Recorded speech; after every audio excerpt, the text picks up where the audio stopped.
話公路已經擺檔啦喎，喺前面好多靚嘢啊！好靚嘅鳳眼果喎，呢個係煲熟咗定係生㗎？生㗎，賣幾錢斤10蚊啊？10蚊一斤。呢隻琴日都買過。其實煙打雞最多呢啲咁嘅小食㗎啦。你行家拉過嚟㗎嘛？我清楚啊，我清楚啊。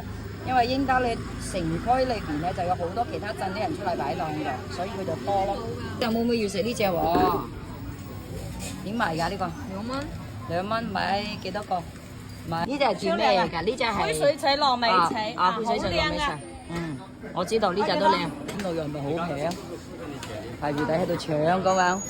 木棉花乾、木棉花乾，煲粥啊、煲湯啊。菜乾可以，呢個菜乾好靚，白菜乾。但白菜乾始終都係下半年先好食嘅。那而家呢隻南瓜啦，呢隻南瓜用嚟炆排骨啊，用嚟炆嘢好正嘅呢一隻，好少人種嘅呢個產量好低嘅。黑花生、烏花生，我就以為係咩嚟嘅呢個？花生嚟嘅。哦，燈芯草，呢個係蓮花，即係蓮外邊嗰陣。有冇人知道呢個叫咩草？本地野生金銀花。嗱，呢個就本地貨嚟嘅，唔好攞我本地貨。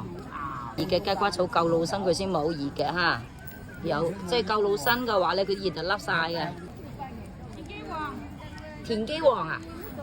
哦，即係夠老身。頭先個靚妹嗰隻唔夠老身。呢隻連盤賣幾錢？8蚊。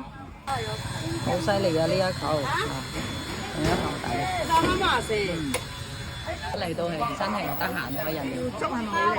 係手工做粥嚟嘅，兩河嗰邊佢自己做嘅，好多市場佢哋有擺檔啊。係賣幾錢？你愛就2蚊半，我賣俾人哋就2蚊8人買。煲粥㗎係咪？煲粥但你唔煮都好好。俾10斤我。